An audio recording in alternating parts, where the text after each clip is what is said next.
Love at first sight. The first time I saw Amelia Carter, I forgot how to breathe. I had arrived early for my literature class because Mason had insisted we needed good seats. "You know this is just another class, right?" he asked. "I know," I said. "I just don't want to sit in the back." Then the classroom door opened. A woman walked in carrying a stack of books against her chest. "Good morning," she said with a small smile. "I'm Amelia Carter. I'll be teaching literature this semester." My heart started pounding. "Ethan," Mason whispered, nudging me. "Close your mouth."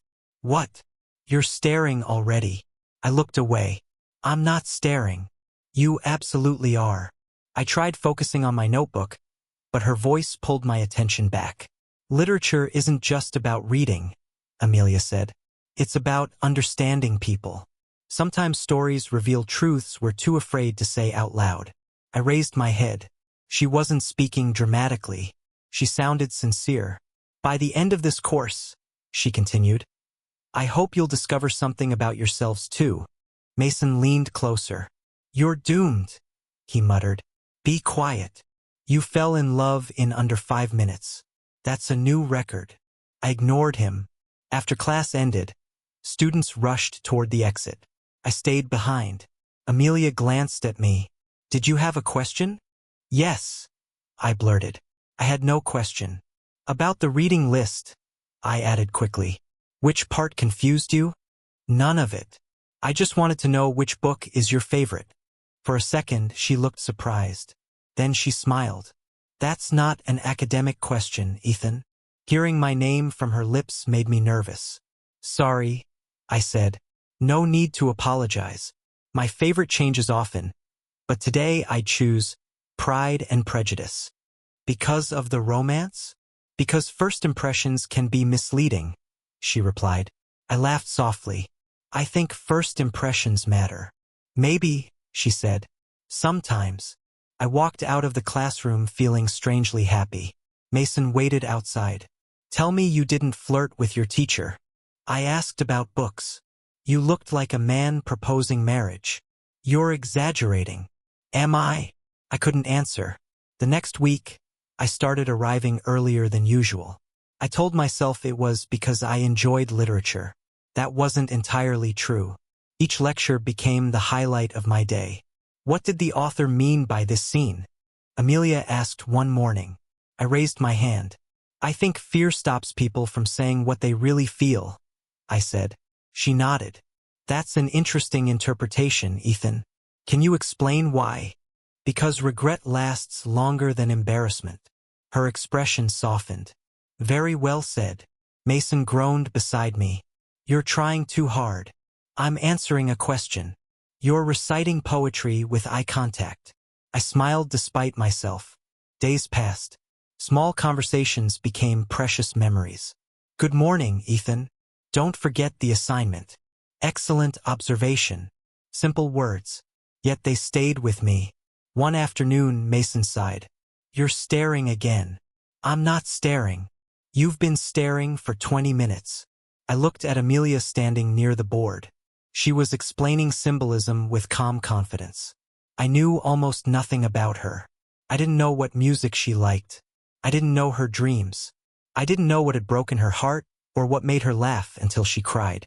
But every time she smiled at our class, something inside me shifted. I should have known better. She was my teacher. I was her student. Common sense warned me to step back. Instead, I whispered, "I think I'm in trouble." Mason stared at me. "How bad?"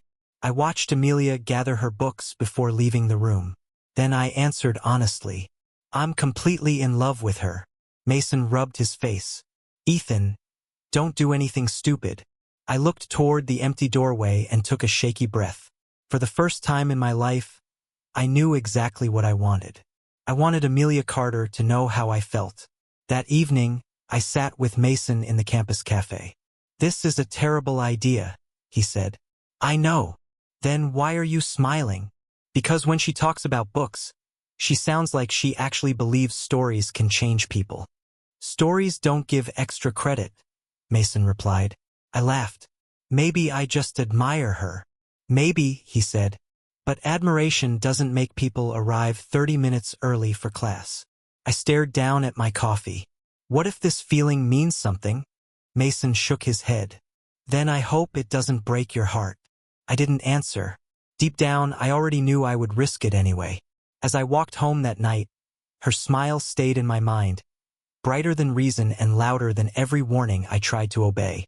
I was already choosing hope over common sense without understanding the consequences ahead waiting. Crossing the line. A week after I admitted my feelings to Mason, Amelia asked for volunteers to help organize the college literature festival. I could use extra hands, she said. My hand shot up before common sense could stop me. Of course it did, Mason muttered. After class, Amelia smiled at me. Thank you, Ethan. Meet me in the auditorium after lunch. I'll be there, I said. You sound too excited, Mason said. It's just volunteer work. Sure, he replied. And I'm the King of England. That afternoon, I helped Amelia arrange chairs and sort registration forms. Could you carry those boxes? She asked. Anything else? She laughed softly. Let's survive this first. We spent hours working side by side. What made you love literature? I asked. Stories helped me through difficult times, she said. What kind of difficult times? She paused. Everyone has chapters they'd rather skip. Why don't you talk about yourself? I asked. She lowered her eyes. Because some stories hurt too much, she replied softly. Something tightened in my chest. You don't have to tell me, I said. Thank you. I mistook her sadness for trust. I thought maybe she was letting me in. Days turned into weeks. Can you proofread these flyers? She asked. Already done. You're efficient. I'm motivated. By grades. Not exactly. She gave me a curious look but changed the subject. The more time we spent together, the more impossible it became to protect my heart. Mason noticed immediately. You're getting attached, he said.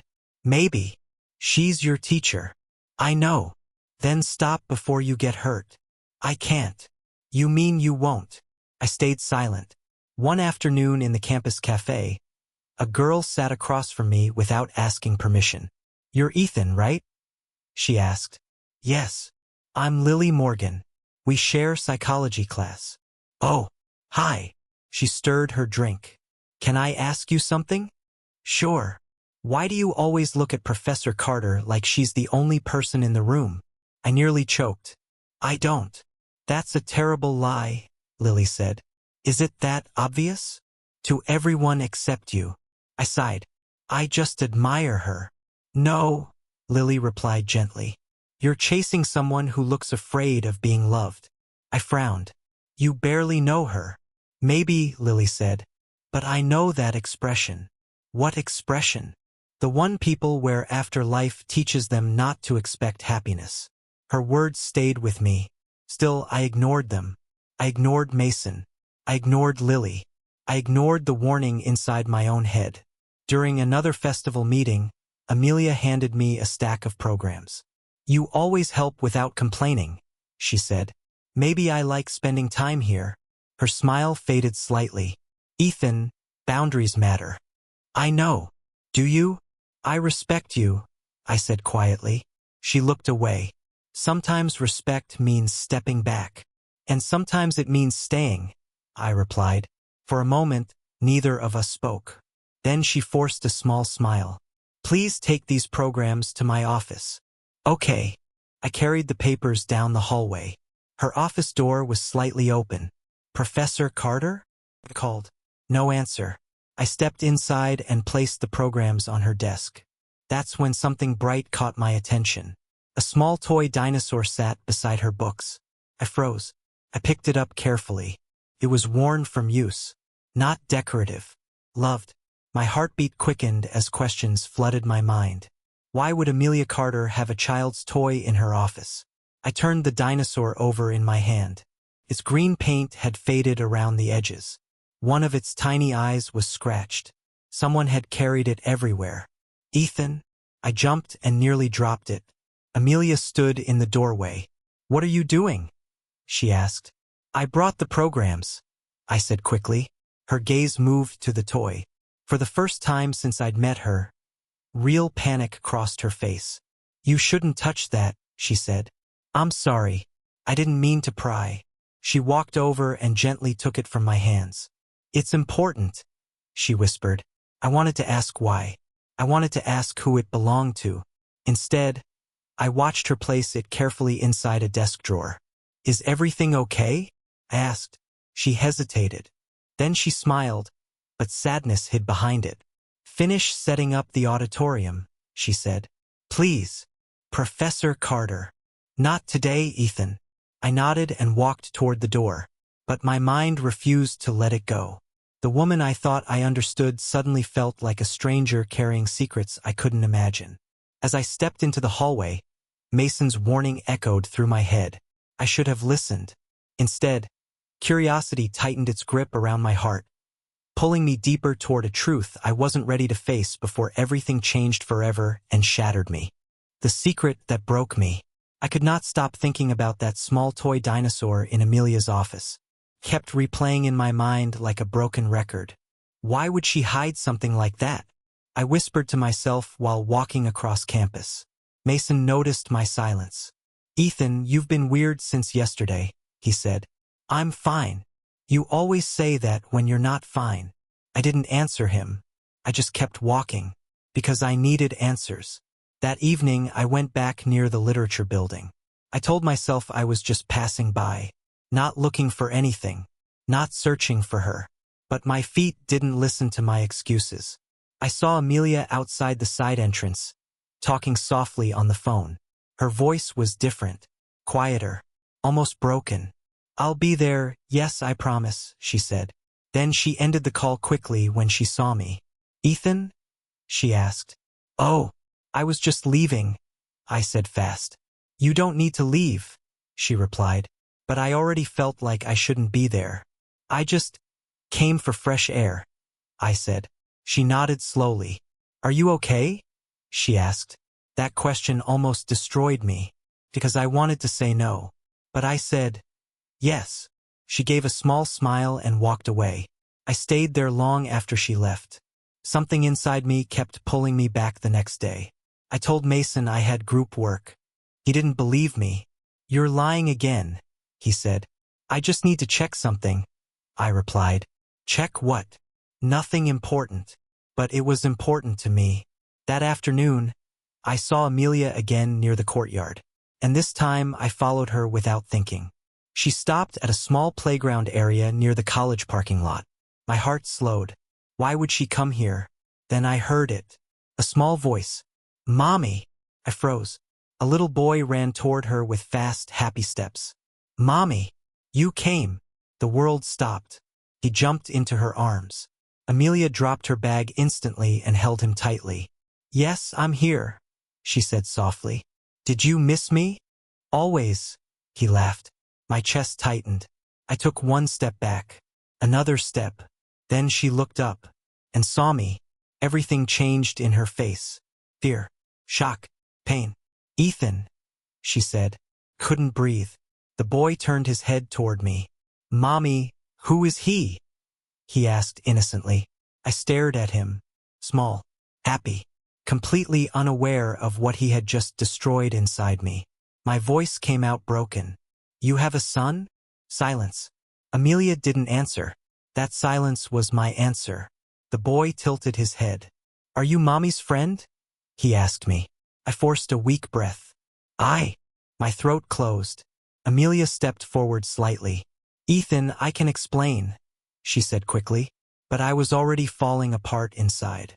I looked at her again. "You never told me," I said. "I wanted to," she replied. "When?" I asked. "After I stopped being stupid?" Her eyes filled with tears. "It's not like that."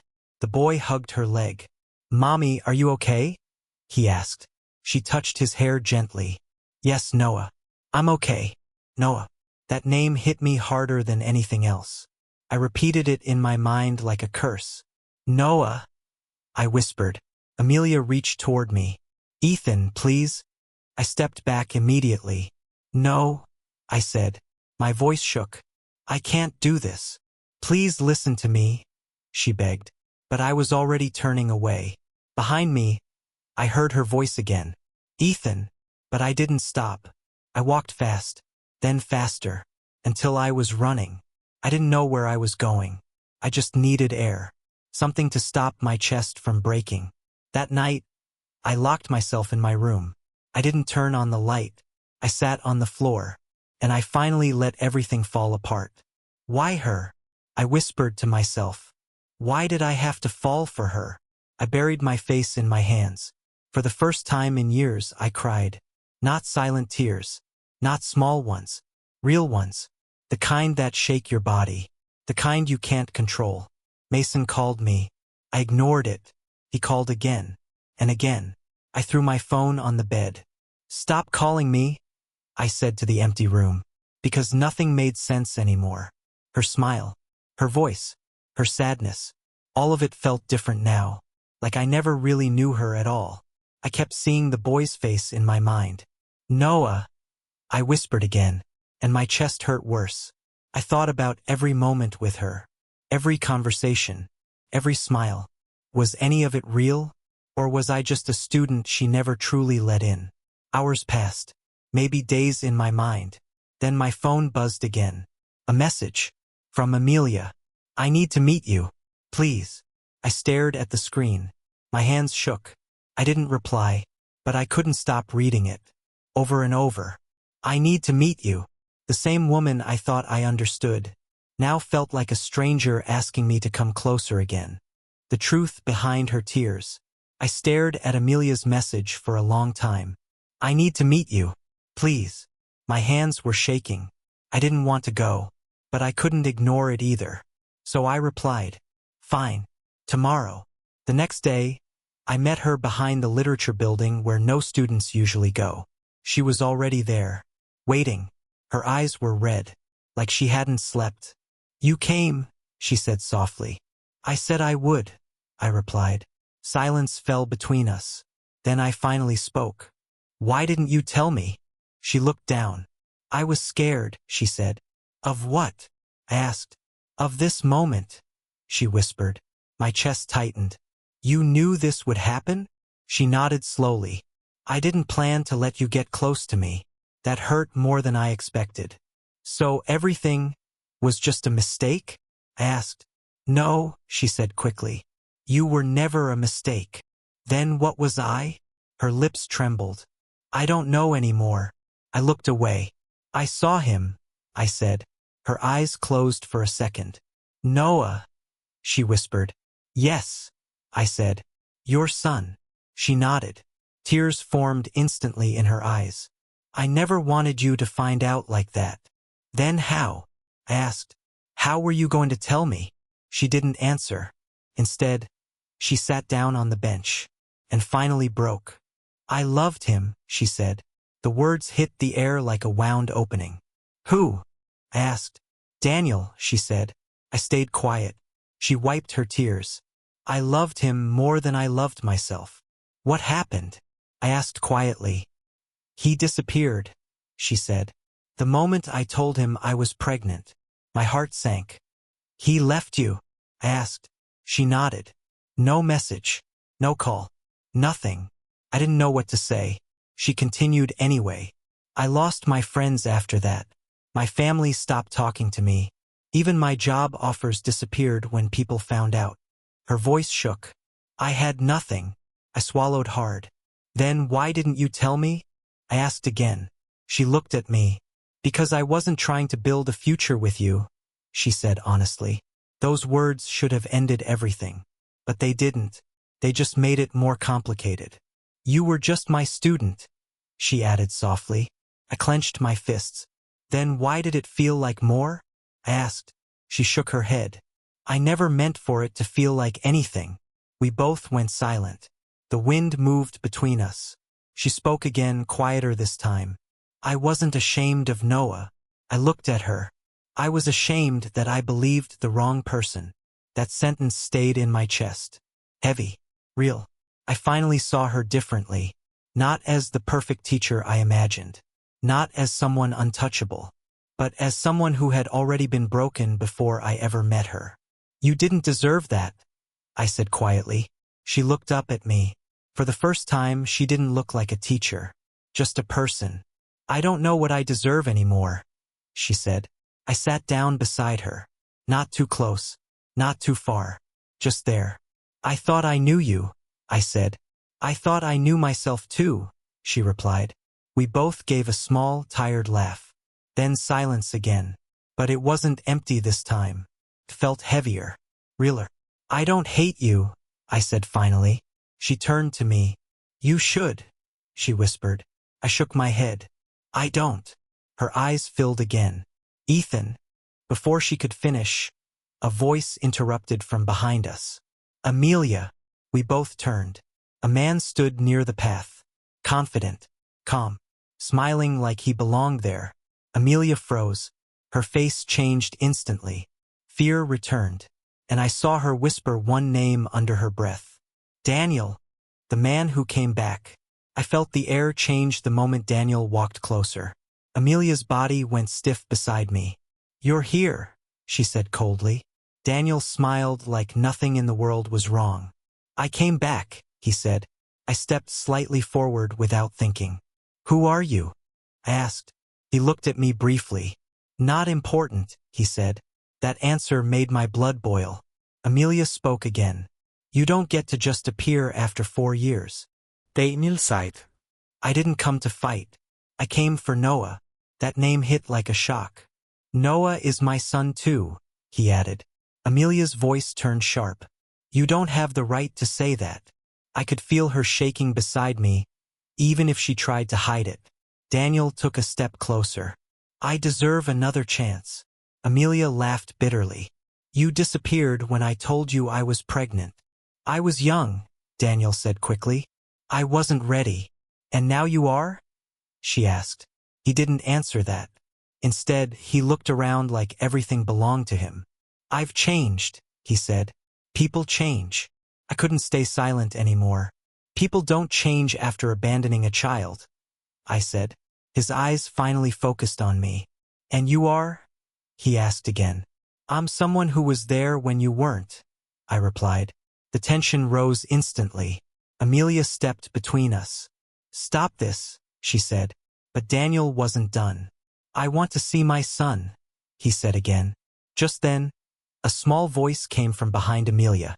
Mommy! We all turned. Noah stood there holding a small toy. Curious, confused. He looked at Daniel. Who is he? Noah asked. Silence fell. Amelia knelt quickly. Go inside, sweetheart, she said gently. But I want to know, Noah said. My chest tightened watching him. So small, so innocent. Daniel crouched down slightly. I'm your dad, he said softly. Amelia snapped immediately. Don't say that to him. Noah tilted his head. Dad. The word hit everyone differently. I looked at Amelia. She looked like she was breaking inside. I looked at Daniel. He looked satisfied. And I didn't know what I felt anymore. Part of me wanted him gone. Completely. But another part of me wondered something I hated thinking. Did Noah deserve to know him? Before I could think more, another voice interrupted. You're unbelievable. A woman walked toward us confidently. Olivia, Daniel muttered. She ignored him and stood beside us. Amelia Carter? She asked. Amelia nodded slowly. I've heard everything, Olivia said. Daniel rolled his eyes. Stay out of this. I will not, Olivia said sharply. She turned to me briefly. And you are? She asked.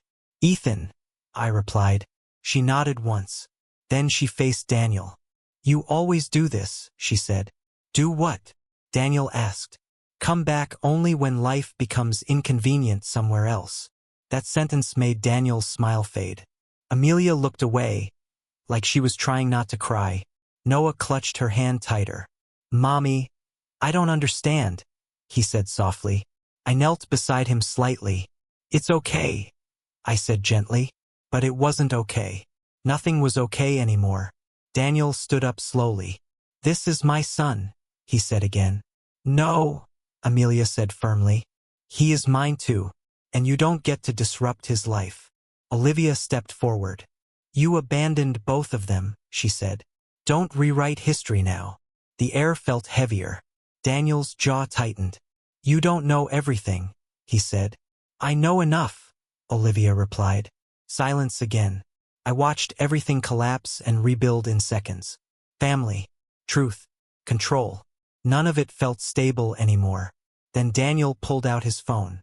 I'll do what I have to do, he said calmly. Amelia's eyes widened. What does that mean? She asked. He didn't answer. He just turned away and left. Later that evening, I got the news from Mason. Ethan, you won't believe this, he said on the phone. What now? I asked tiredly. Daniel filed for custody. I froze. The world stopped again. And this time I knew nothing was going to be the same ever again. Choosing who I want to be. The custody battle started quietly, but it felt like a war. Everywhere I went, I could feel it. Amelia was not sleeping. Noah was confused. And Daniel was calm, like he had already won. I'll destroy him in court, I muttered one night. Mason looked at me sharply. Ethan, stop. I'm serious, I said. He doesn't deserve anything. Mason stepped closer. This isn't about what you want. I frowned. What does that mean? It means you're not the center of this, he said. I looked away, because hearing it hurt more than I expected. The next day, I saw Amelia outside the courthouse building. She looked exhausted. Are you okay? I asked. She gave a tired smile. I don't think that word exists anymore. I wanted to fix it. I wanted to protect her. I wanted to take everything away from Daniel. But I also wanted something else. I wanted her to look at me differently. Like I mattered. Like I was more than just a student.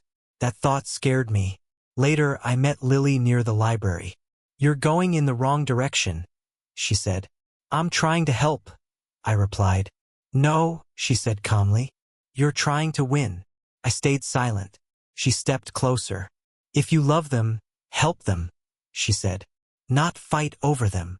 Her words hit harder than I expected. I don't know how to do that, I admitted. Lily nodded. Then learn. That night I couldn't sleep. Everything inside me felt split. One part of me wanted revenge. The other part felt tired of being angry. I kept remembering Noah's face. Small, confused, trusting. The next morning I went to see Amelia again. She was sitting alone outside the office. I'm sorry, I said. She looked up quickly. For what? She asked. For making this harder, I said. She shook her head. You didn't cause this. I made it about me, I admitted. Silence. Then she spoke softly. Why are you here, Ethan? I hesitated, then answered honestly. Because I care. She didn't respond right away, just looked at me, like she was trying to understand if I meant it. I don't want anything from you, I added quickly. Not anymore. Her eyes softened slightly. Thank you, she said.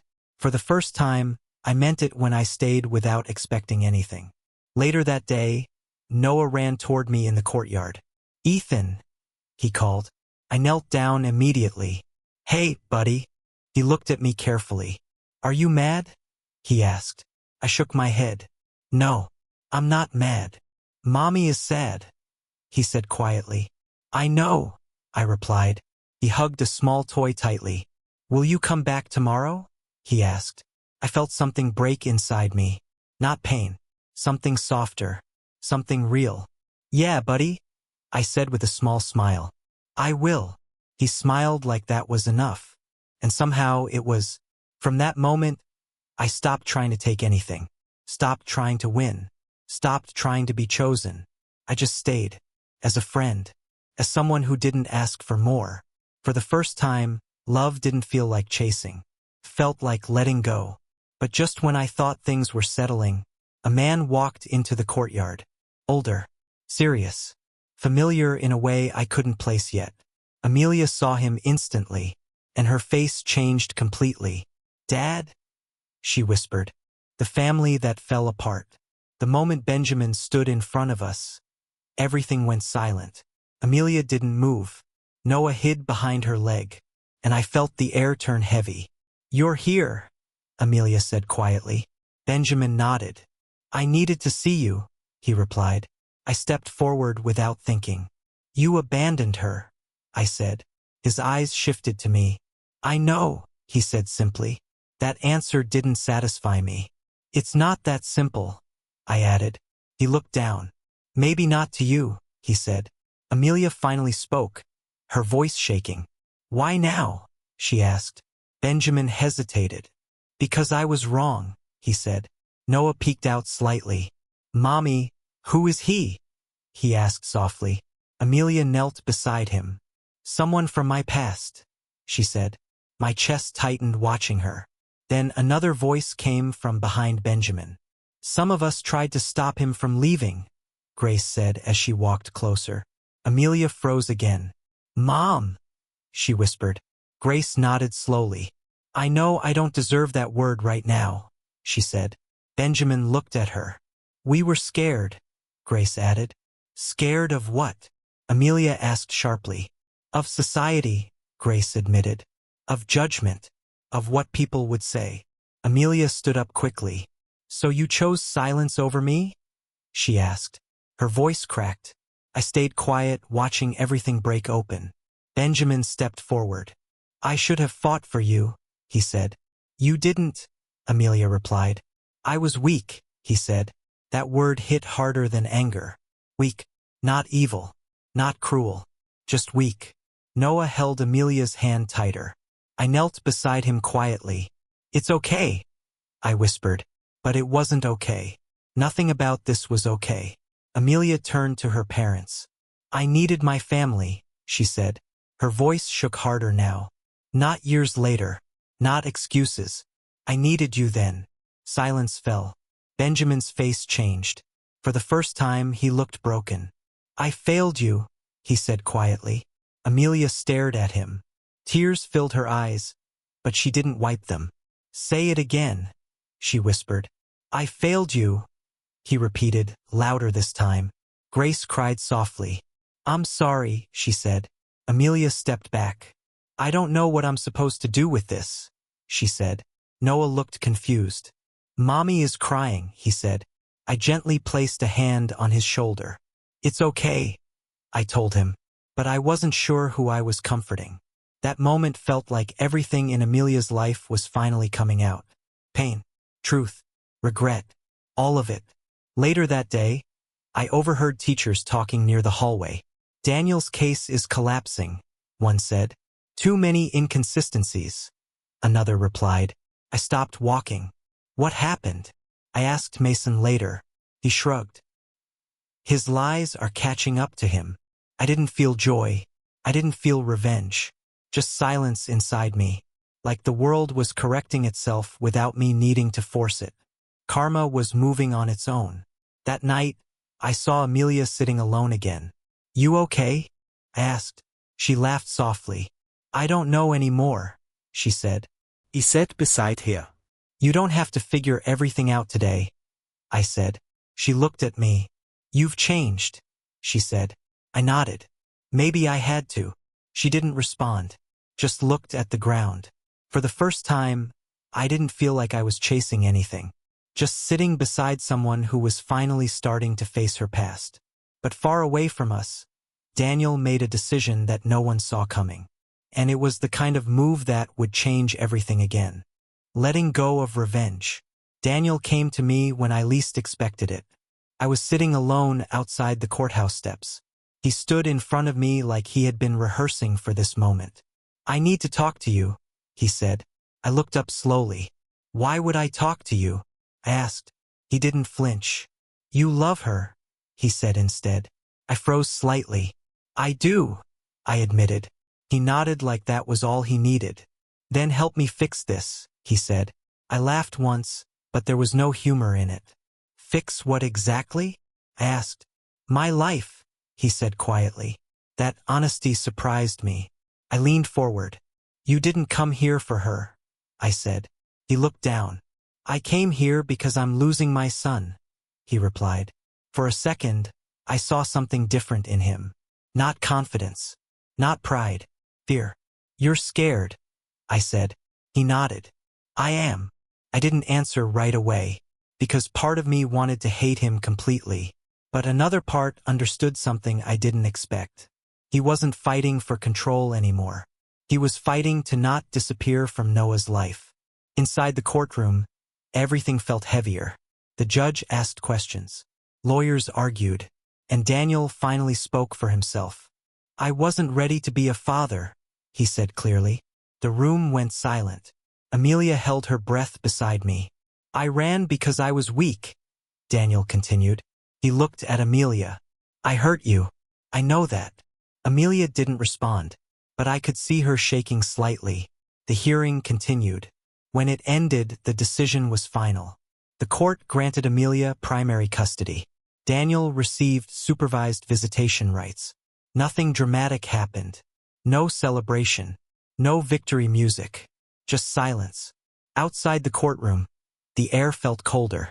Amelia stopped walking suddenly. Ethan, she said softly. I turned to her. She looked tired.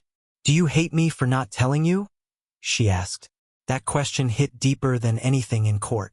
I shook my head slowly. No, I said. She frowned slightly. You don't. I hated the dream I lost, I admitted. My voice stayed steady. I never hated you. Her eyes widened slightly. I built something in my head, I continued. A version of life that never existed. I looked away for a second. But you weren't responsible for that dream. Amelia's lips trembled. I should have told you sooner, she whispered. Maybe, I said gently. But I understand why you didn't. Silence fell between us. For the first time, there was no tension, no confusion, just truth. Amelia stepped closer. I didn't want to hurt you, she said. I know, I replied. That was when she finally broke. Tears fell quietly down her face, and I felt my own chest tighten, because I realized I wasn't angry anymore. I wasn't chasing anything anymore either. We both stood there, letting everything fall apart and settle at the same time. I'm sorry, she said again. I know, I replied softly. And then she cried fully. So did I. Not loudly, not dramatically, just quietly, like two people finally dropping everything they had been carrying. Time passed without words. Then she wiped her face slowly. I have something to ask you, she said. I looked at her. Something in her voice changed. More serious, more uncertain. What is it? I asked. She hesitated. Then she said the words that stopped me completely. Will you stay? Not as a student, not as anything else, but just as someone who doesn't leave? I couldn't speak right away, because I didn't know what answer would change everything next. A different kind of love. Months passed, and life slowly stopped feeling like a storm. It didn't become perfect. It just became quieter. I stood outside the campus gate one afternoon when Amelia walked up beside me. You're early, she said. I like walking now, I replied. She gave a small smile. People change, she said softly. Yeah, I answered. They do. We stood there for a moment without speaking. Then she asked quietly, Do you regret meeting me? The question stayed in the air. I didn't answer immediately, because I thought about everything. The first day I saw her, the confusion, the pain, Noah's voice calling her mommy, Daniel's return, everything. I also thought about the version of myself before all of this. Naive, restless, always chasing something I couldn't name. No, I finally said. She looked at me carefully. No, she repeated. No, I said again. I don't regret it. I took a breath. You taught me that love isn't fantasy. Her eyes softened. And what is it? She asked. Something that changes you, I said. Silence fell, but it wasn't heavy anymore. Just calm. A small voice interrupted us. Ethan. Noah ran toward me with open arms. I knelt down immediately. Hey, buddy, I said. He hugged me tightly. Can we get ice cream? He asked. I laughed. Of course, I said. Amelia watched us quietly. You spoil him, she said. He deserves it, I replied. Noah grinned. Best day ever, he said. We walked together slowly after that. Not like a broken family. Not like a perfect one either. Just people learning how to exist without hurting each other. Later, I met Lily near the library steps. She looked at me and smiled. You finally grew up, she said. I scoffed lightly. Maybe, I replied. She tilted her head. Or maybe you just stopped running, she said. I thought about that. Maybe that too, I admitted. She didn't push further. She just walked beside me. No expectations. No pressure. Just presence. You look different, she said after a while. I feel different, I replied. That's good, she said. We stopped near the exit. I looked ahead at the open path. For the first time, I didn't feel pulled backward. Noah's laughter echoed somewhere behind me. Amelia's voice calling his name followed. And I realized something simple. I didn't lose them. I just stopped trying to own them. I turned slightly to Lily. Thanks, I said. For what? She asked. For not giving up on me, I replied. She shrugged. I had nothing better to do, she teased. I smiled. Still counts. As I walked forward alone after that moment, I felt something settle inside me. Not happiness. Not sadness. Something quieter. Acceptance. I understood now. Loving someone doesn't mean they stay yours. It means they change you enough that you stop needing to possess them. And sometimes that's the only ending that doesn't break you completely. I kept walking. Not away from anything, but toward everything that was still left for me.